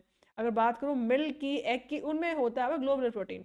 तो यहाँ जो आंसर होगा कौन से फाइब्रस प्रोटीन है, तो बेटा ये सारे के सारे जो है आपके फाइब्रस प्रोटीन है, मतलब डी ऑप्शन जो है वो उसका सही आंसर है। अगला क्वेश्चन, ग्लोबुलर प्रोटीन कौन से है, तो मैंने बताया था ब्लड हो गया, एग हो गया, मिल्क हो गए, सारे के सारे बच्चे ग्लोबुलर प्रोटीन में आएंगे, जिसमें आपकी जो प्रोटीन की चेन है उनका स्पेरिकल शेप हो जाती है, because of the bonding they are coiled and they form spherical shape, जिसको आप ग्लोबुलर प्रोटीन कहते हैं, जो कि आपको मिलता है एग में, ब्लड में, इन सब में। तो ऑल ऑफ दीज जो है इसका सही आंसर होगा। अगला क्वेश्चन, तो बच्चों अगला क्वेश्चन हमें बोलता है secondary structure of protein refers to क्या, तो पहला बोल रहा है mainly denatured protein and structure of prosthetic group, नहीं डी नेचर तो बिल्कुल नहीं होता वो। सेकंड बोलता है 3 डायमेंशनल स्ट्रक्चर होता है, specially the bond between amino acid residue that are distinct from each other in polymerization, no ऐसा 3 डायमेंशनल स्ट्रक्चर भी नहीं होता इस तरह से। लीनियर सीक्वेंस मतलब 3D होता है पर इस तरह से नहीं होता है, ठीक है। Linear sequence of amino acid residue in the polypeptide chain, linear sequence आपका होता है प्राइमरी स्ट्रक्चर में जिसमें आपका नॉर्मली अमीनो एसिड आपस में जुड़े होते हैं, जैसे कि मान लो इस तरह से ग्लाइसिन के बाद आइसोल्यूसिन फिर ल्यूसिन, मतलब इस तरह से आपकी लेंथ चेन बनी होती है, कोई ऐसे कॉलिंग वॉलिंग नहीं, बस लीनियरली जुड़ा होता है। ये हमारा कुछ नहीं, ये हमारा होता है प्राइमरी स्ट्रक्चर जो इसमें होता है, सेकेंडरी स्ट्रक्चर नहीं होता ये। सेकेंडरी क्या, सेकेंडरी होता है regular folding pattern of continuous portion of the polypeptide chain. बेटा प्राइमरी चेन को ही आप कॉइलिंग कर देते हो, हमारी होती है प्राइमरी चेन, उसी को आप कर दोगे कॉइलिंग। अगर आप कॉइलिंग करते हो, ठीक है, इस तरह मान लीजिए अगर मैं प्राइमरी चेन जो स्ट्रेट लीनियर चेन है उसको कॉइलिंग किस तरह से कर दूँ, तो ये जो फॉर्म होता है इसको हम बोलते हैं अल्फा हेलिक्स। ये अल्फा हेलिक्स जो है ये सेकेंडरी स्ट्रक्चर के अंदर आता है, जिसमें आपस में इनकी क्या इनकी आपस में बॉन्डिंग होगी। कौन सी बॉन्डिंग होगी, एच बॉन्डिंग होती है या when der force of attraction, इस तरह से अट्रैक्शन होता है जिस वजह से कॉइलिंग जो होती है स्टेबल होती है। तो हुआ क्या है, रेगुलर फोल्डिंग हुई है patterns of continuous portion of polypeptide chain, मतलब रेगुलर फोल्डिंग कर दी है और जिससे ही आपको दो फॉर्म मिलते हैं, अल्फा हेलिक्स या बीटा हेलिक्स। अल्फा हेलिक्स में आपको इस तरह से आप क्लॉकवाइज रोटेट करते हो जिस वजह से आपको ऐसा स्ट्रक्चर मिलता है, और बीटा हेलिक्स में नॉर्मल चेन होगी जो आपस में अट्रैक्शन होगी by what, by van der force attraction या फिर हाइड्रोजन बॉन्डिंग। तो ये बीटा शीट स्ट्रक्चर होता है। तो दो फॉर्म एग्जिस्ट करता है जिसमें आपका ये दोनों स्ट्रक्चर जो है सेकेंडरी स्ट्रक्चर के होते हैं। तो यहाँ जो बात करी है ये बात सेकेंडरी की बात कर रहा है, तो जो आंसर इसका होगा वो होगा हमारा ऑप्शन नंबर कौन सा, ऑप्शन नंबर डी। अगला question, the destruction of biological nature and activity of protein by heat और केमिकल एजेंट इज कॉल्ड, ठीक है। बेटा आपको पता होगा प्रोटीन का हम स्ट्रक्चर को डिस्ट्रॉय कर सकते हैं, which structure only secondary tertiary, because primary structure तो प्रोटीन का अमीनो एसिड की कोडिंग ही है जो लगी हुई है, तो वो भी कैन नॉट डिस्ट्रॉयड है ना। तो we can destroy secondary tertiary structure कैसे, प्रोटीन जो होता है बहुत ही स्पेसिफिक होता है अपने टेम्परेचर के।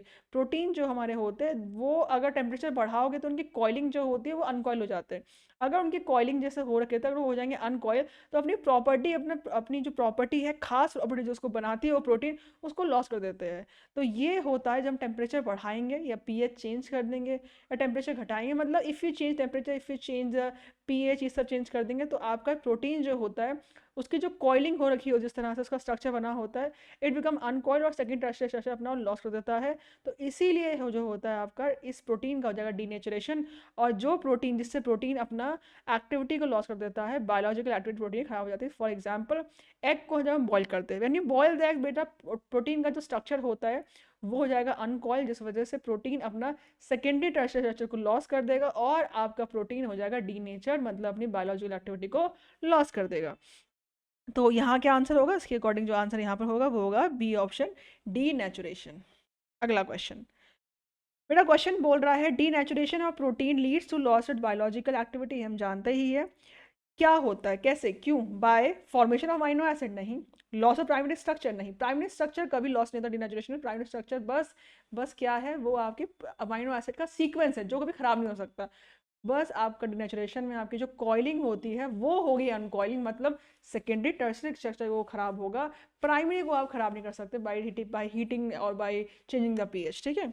तो बी ऑप्शन में नहीं होगा, सी बोलता है loss of both primary and secondary structure, primary का आई टोल्ड नहीं हो, सेकेंडरी का होता है। और लास्ट ऑप्शन बोलता है loss of both secondary tertiary structure, बेटा बिल्कुल सही, लास्ट ऑप्शन बिल्कुल सही कह रहा है, दोनों स्ट्रक्चर का लॉस होता है आपके किसमें, आपके डीनेचुरेशन पे। तो जो आंसर होगा वो हो जाएगा हमारा option number D, loss of both secondary and tertiary structure. बेटा बी ऑप्शन, जो डी ऑप्शन है वो करेक्ट आंसर है। अगला क्वेश्चन, तो बेटा अगले क्वेश्चन जो आएंगे वो आएंगे आपके एंजाइम और विटामिन से। तो पहला क्वेश्चन देखते हैं, enzyme in the living system में क्या होता है। बेटा enzyme are the biochemical catalyst, basically enzyme एक कैटलिस्ट ही है जो बॉडी के अंदर के रिएक्शन को कैटलाइज कर रहे हैं। तो what are enzyme, enzyme nothing but they are biochemical catalyst. तो बोलता है प्रोवाइड एनर्जी, नहीं, प्रोवाइड इम्यूनिटी, नहीं, ट्रांसपोर्ट ऑक्सीजन, नहीं, वो तो काम हीमोग्लोबिन का करने का है। और लास्ट बोलता है कैटलाइज बायोकेमिकल रिएक्शन, बिल्कुल यही करता है हमारा एंजाइम, बायोकेमिकल रिएक्शन को कैटलाइज करता है, उनको स्पीड अप करता है। तो क्या आंसर होगा इसमें? आंसर हो जाएगा हमारा ऑप्शन नंबर डी। अगला क्वेश्चन। तो बच्चों क्वेश्चन बोलता है identify the correct statement regarding enzyme. पहला option, enzyme are specific biological catalyst that can normally function at very high temperature. देखो बात तो सही है, enzyme is a biochemical catalyst but, और बहुत स्पेसिफिक भी होता है, but it can not work under high temperature, it works under optimum temperature, optimum pH. At a very high temperature under को डीनेचुरेशन और इसका स्ट्रक्चर हो जाता है खराब, जिस वजह से एंजाइम जो होता है it will not work at high temperature. तो ये तो गलत हो गया। बी बोल रहा है enzyme are normally heterogeneous catalyst that are very specific in their action, they are specific in their action but they are not heterogeneous catalyst, तो इसलिए ये भी गलत है। सी बोलता है enzyme are specific biological catalyst, बिल्कुल सही है। That can not be poison, we can poison the enzyme, enzyme poison हो सकता है, तो ये भी गलत हुआ। और लास्ट बोलता है enzyme are specific biological catalyst that possess well defined active site, बिल्कुल सही बात कहता है। एंजाइम तो हमारे है ही बायोलॉजिकल कैटलिस्ट, और बेटा इसमें होती है well defined active site. All the enzyme has very specific very well defined active site, जिसमें आके सबस्ट्रेट बाइंड करता है और जिससे प्रोडक्ट बनता है। तो एंजाइम हेल्प करता है प्रोडक्ट बनाने में, ताकि प्रोडक्ट फास्ट बन pi by reducing the activation energy. तो एंजाइम के पास एक एक्टिव साइट है, इस तरह से कुछ होता है, इस तरह से मान लीजिए कुछ साइट है जिसमें आके आपका सबस्ट्रेट क्या करेगा, बाइंड करेगा। तो ये एंजाइम होता है जो कि आपका रिएक्शन करवाता है, बायोकेमिकल कैटलिस्ट। तो डी ऑप्शन जो होगा यहाँ पर इसका सही आंसर। अगला question, enzyme are made up of, enzyme किससे बनते हैं? एंजाइम बेटा कुछ नहीं, एंजाइम प्रोटीन से ही बनते हैं। Enzyme are nothing but they are made from protein, ठीक है। तो आंसर क्या है? बोलता है एडिबल प्रोटीन, एडिबल तो नहीं होते ये, but protein with specific structure, बिल्कुल सही है, प्रोटीन विद स्पेसिफिक स्ट्रक्चर ही होता है इसका। प्रोटीन होंगे, स्ट्रक्चर खास है जिस वजह से इस पर एक्टिव साइड होता है, जिसमें ये सबस्ट्रेट से कंबाइन करते हैं, तो इनका स्ट्रक्चर बड़ा ही स्पेसिफिक होता है, जिस वजह से ये अपना ये काम कर पाते हैं। तो इसलिए बी ऑप्शन जो है यहाँ पर सही आंसर है। अगला question, which is not true for enzyme. पहला ऑप्शन बोलता है दे आर पावरफुल बायोकैटलिस्ट, तो they are powerful biocatalyst, they catalyse the biochemical reaction, तो बिल्कुल सही बात है, they are powerful biocatalyst. B बोलता है दे आर ऑल प्रोटीन, तो सब प्रोटीन ही होते हैं, बिल्कुल सही है। They are highly specific in the reaction, बिल्कुल दे आर वेरी स्पेसिफिक, ये जो इनका काम होता है वही करेंगे, दूसरी रिएक्शन कैटलाइज नहीं करते। भाई अगर एक एंजाइम इस रिएक्शन कैटलाइज करेगा तो किसी और रिएक्शन कैटलाइज नहीं कर सकता, बिकॉज वो उसका काम कुछ और है, वो दूसरा काम नहीं कर सकता। बड़े ही स्पेसिफिक होते हैं अपने काम के लिए कि मुझे यही करना है, कोई और वो रिएक्शन को कैटलाइज कर ही नहीं सकता है। लास्ट बोलता है they do not loss activity on heating, they do loss. भाई एंजाइम जो है प्रोटीन तो एक तरह से, एंजाइम जो होते हैं अगर आप हीट करोगे उसे तो जो उनकी प्रोटीन स्ट्रक्चर जो भी होगा इट बिकम डिस्ट्रॉय। और एंजाइम इसलिए कहते हैं enzyme work under optimum pH and optimum temperature.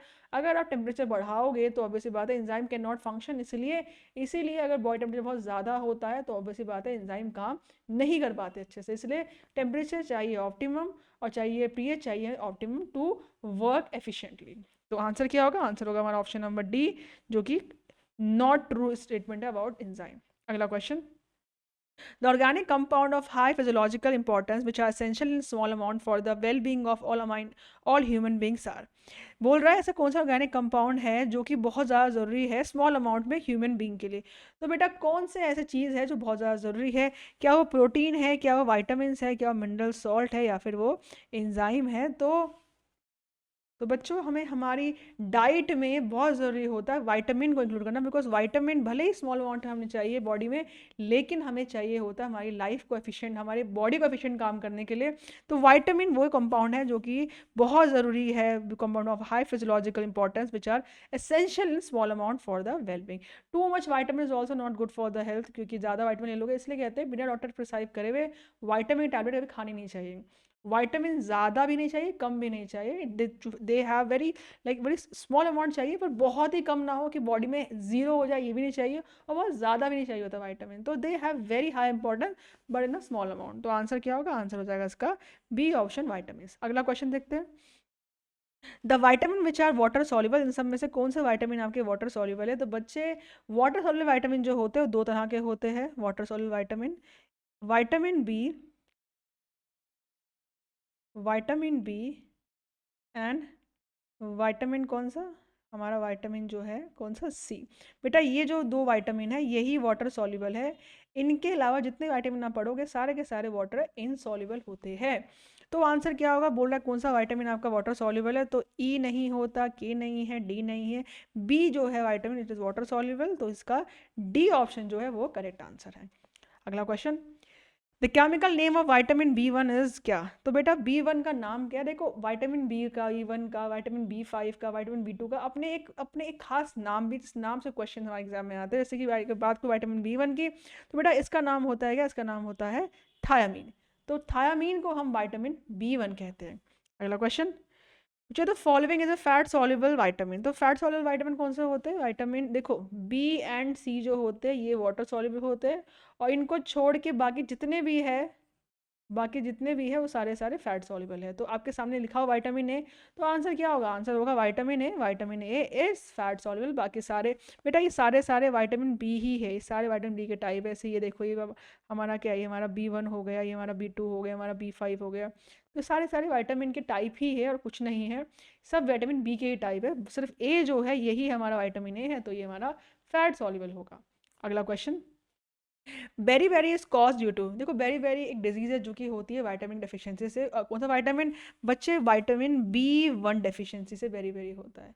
B1 बोले तो क्या, बी1 बोले तो थायामीन। तो थायामीन की कमी जिसमें होगी, इसमें विटामिन बी1 कमी होगी, उसको बेरी बेरी होता है। डिजीज है जो विटामिन बी1 डेफिशिएंसी से होती है।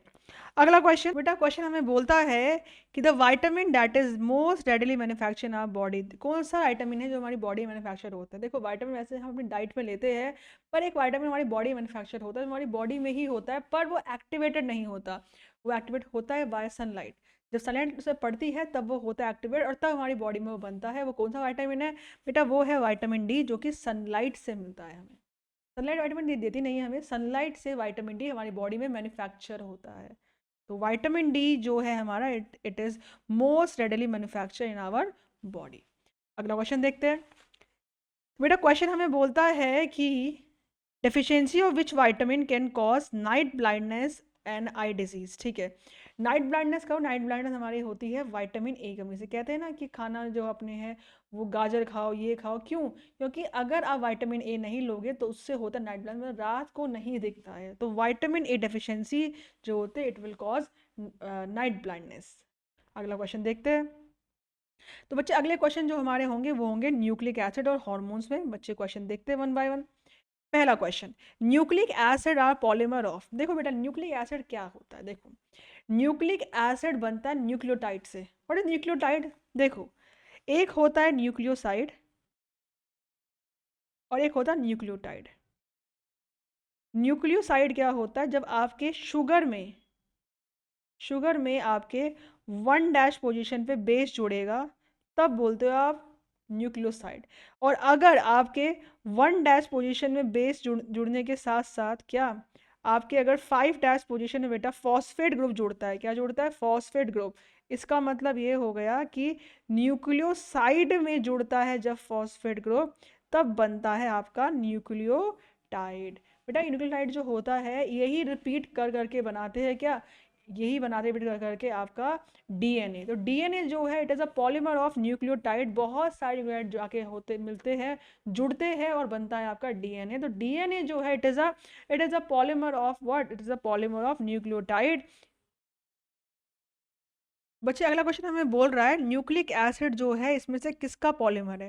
बेटा सुनो, हमारे पास दो टर्म होते हैं न्यूक्लियोसाइड और न्यूक्लियोटाइड। दोनों डिफरेंस क्या होता है, न्यूक्लियोसाइड जो होता है वो होता है जब हमारे शुगर के साथ, जो हमारा शुगर होता है, ठीक है, उसके साथ मतलब डीऑक्सी राइबो न्यूक्लिक एसिड जो हमारा होता है उसमें आपका जो डीऑक्सी राइबोज है वो शुगर हो गया ना आपका। तो शुगर के साथ जब हमारे 1' पोजीशन में बेस जुड़ता है that then we call it nucleoside. और अगर उसी न्यूक्लियोसाइड में, है ना बच्चों, उसी न्यूक्लियोसाइड में 5' पोजीशन पे आपका फॉस्फेट जुड़ जाए तो आप कहते हो न्यूक्लियोटाइड। तो व्हाट इज न्यूक्लियोटाइड, न्यूक्लियोटाइड मतलब हो गया शुगर भी हो, बेस भी हो और आपका साथ में फॉस्फेट भी हो, ये है न्यूक्लियोटाइड। और न्यूक्लियोटाइड जब आपस में रिपीट होते हैं तो they form a polymer which is called nucleic acid. Nucleic acid जो है आपका एक पॉलीमर है जो बनता है by the long chain of what, long chain of nucleotide, non nucleoside bit of nucleotide. तो आंसर हमारा हो जाएगा क्या, ऑप्शन नंबर डी इसका। अगला क्वेश्चन। तो अगला क्वेश्चन हमें कह रहा है कि न्यूक्लिक एसिड में क्या है। बेटा न्यूक्लिक एसिड में होता है 2 प्यूरिन बेसिस और 3 पायरिन बेसिस। अगर बात करें न्यूक्लिक एसिड की, तो प्यूरिन बेस कौन सा, प्यूरिन बेस हमारा उसमें 2 प्यूरिन जो होते हैं दे आर हमारा एडेनाइन एंड गुआनिन। और पायरिन बेसिस हमारा होता है क्या, थाइमीन हो गया, साइटोसिन हो गया और यूरासिल हो गया। We have 3 purine bases. अब बच्चे इसमें याद रखना, इसमें से जो ये वाला पार्टिकल यूरासिल जो होता है ये सिर्फ आरएनए में होता है, थाइमिन सिर्फ डीएनए में होता है, और साइटोसिन जो होता है वो बोथ दोनों के दोनों बोथ डीएनए एंड आरएनए में होता है। मतलब बेसिकली ए के साथ टी बॉन्ड करता है और जी के साथ आपका सी करता है। डीएनए में ऐसा होता है और आरएनए में बस थाइमिन को हटा के आपका क्या आ जाएगा, यूरासिल आ जाएगा। मतलब ए के साथ यू होगा और जी के साथ सी होता है। तो 2 प्यूरिन बेसिस होते हैं और 3 होते हैं पायरिन बेसिस। तो बिल्कुल सी ऑप्शन जो है इसका सही आंसर है। अगला question, the function of DNA is an organism is, क्या होता है फंक्शन डीएनए का। पहला बोलता है to assist in the synthesis of RNA molecule. हाँ भाई डीएनए आरएनए बनाता है, बिल्कुल सही है। To store information of heredity characteristics, बिल्कुल डीएनए जो होता है वो स्टोर करता है कैरेक्टरिस्टिक्स, हेरिडिटी कैरेक्टरिस्टिक्स मतलब पेरेंट्स से जो कैरेक्टरिस्टिक्स है वो आप उसके ऑफस्प्रिंग में जाए तो वो कैरेक्टरिस्टिक जो होता है वो भी आँख का कलर क्या होगा, फेस शेप क्या सा होगा, जो भी प्रॉपर्टी है, जो भी कैरेक्टरिस्टिक्स है वो आप उनके ऑफस्प्रिंग में जाए, वो सब डीएनए के अंदर स्टोर होती है सारी की सारी इन्फॉर्मेशन। सी बोलता है to assist in the synthesis of protein and polypeptide, बिल्कुल डीएनए का काम ही है ये।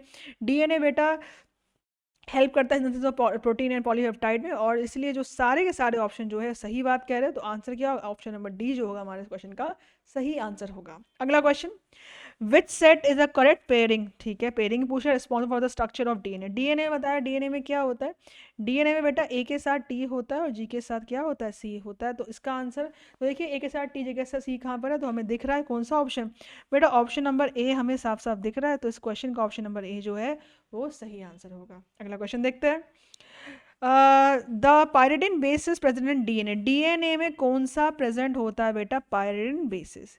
बताया था पायरिडिन प्यूरिन कौन सा होता है, देखिए तो बेटा पायरिडिन जो था हमारा वो क्या था, पायरिडिन जो था हमारा वो थाइमिन था, साइटोसिन था और यूरासिल था।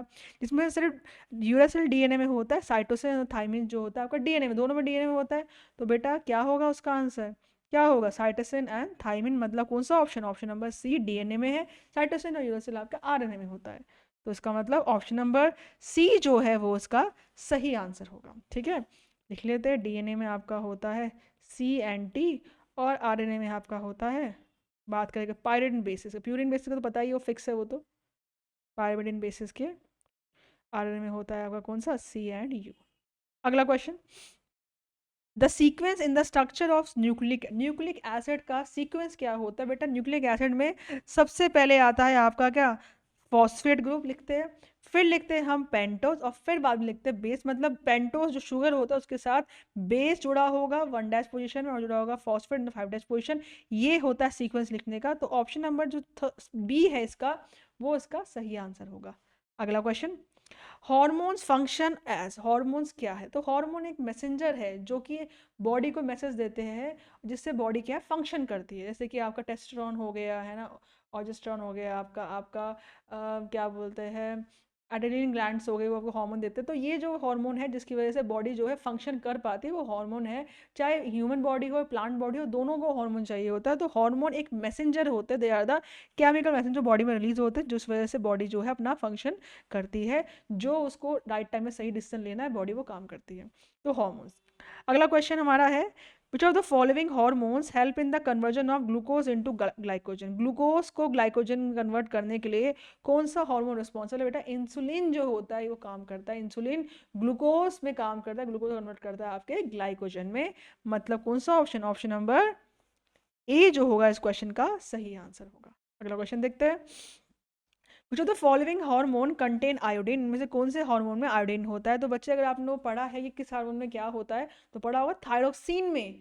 थायरोक्सिन में हमारा क्या होता है, आयोडीन प्रेजेंट होता है। तो अगर ये बोलता है किसमें आयोडीन प्रेजेंट है तो ऑब्वियस ही बात है प्रेजेंट है थायरोक्सिन के अंदर। तो ए जो है वो उसका सही आंसर है, थायरोक्सिन जो है, थायरोक्सिन कंटेन आयोडीन।